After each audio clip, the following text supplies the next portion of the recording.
हर साल प्रयागराज में लगने वाला माघ मेला जितना आसान है इस माघ मेले का नाम लेना। दोस्तों, माघ मेले की जो कठिन तपस्या है, शायद आप इसे जानकर हैरान रह जाएंगे। इस माघ मेले में बहुत ही कठिन तपस्या की जाती है। माघ मेले का महत्व क्या है, इसके पीछे रहस्य क्या है, आखिर क्यों लगता है मकर संक्रांति में यह माघ का मेला। दोस्तों, चलिए आपको बिल्कुल विस्तार से बताते हैं कि आखिर क्या है माघ मेला की कहानी। गंगा, जमुना और सरस्वती के संगम पर हर 12 साल पर लगने वाला महाकुंभ मेला और 6 साल में लगने वाला कुंभ मेला के बारे में आप जरूर जानते होंगे।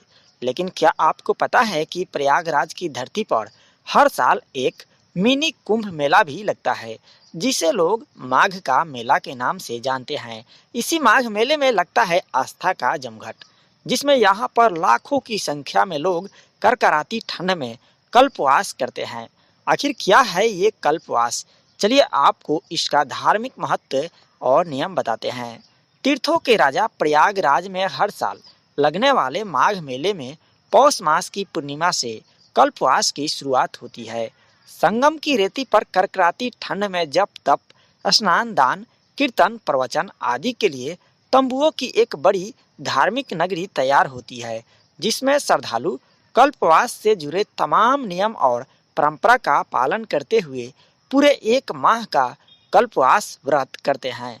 प्रयागराज में कुछ तीर्थयात्री मकर संक्रांति से माघ शुक्ल पक्ष की संक्रांति तक कल्पवास करते हैं, तो वहीं कुछ श्रद्धालु पौष मास की पूर्णिमा से माघ मास की पूर्णिमा तक इस कठिन व्रत को रखते हैं। हालांकि अधिकांश श्रद्धालु पौष पूर्णिमा से माघ पूर्णिमा तक ही कल्पवास करते हैं। महाभारत के अनुसार 100 साल तक बिना अन्न ग्रहण किए तपस्या करने का जो फल है, माघ माह में कल्पवास करने से यह फल प्राप्त हो जाता है।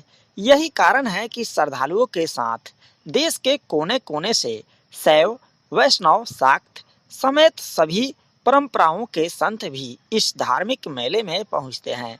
इस महामेले में पूरे एक माह आपको तमाम जगह पर साधु अपनी धुनी रमाए तपस्यारत या फिर कीर्तन प्रवचन करते नजर आ जाएंगे। प्रयागराज में लगने वाले इस धार्मिक मेले में संगम में स्नान के कई पावन पर्व पड़ते हैं, जिस पर संगम में न सिर्फ कल्पवासी बल्कि दूर दूर से लोग आस्था की डुबकी लगाने के लिए पहुंचते हैं।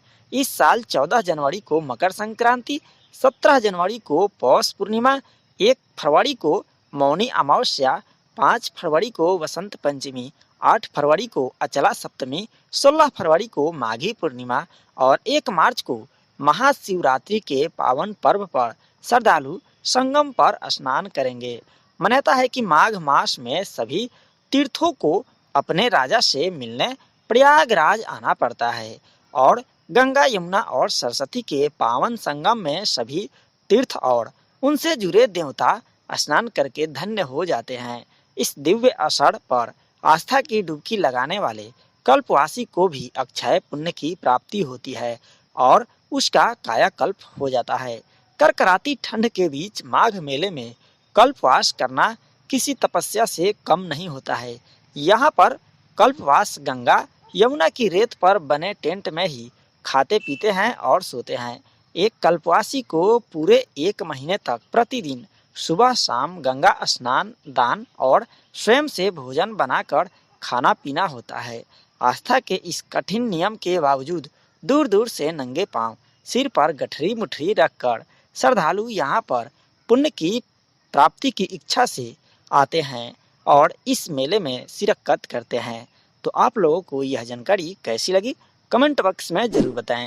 वीडियो अच्छी लगी तो इस चैनल को सब्सक्राइब जरूर कर लें। धन्यवाद।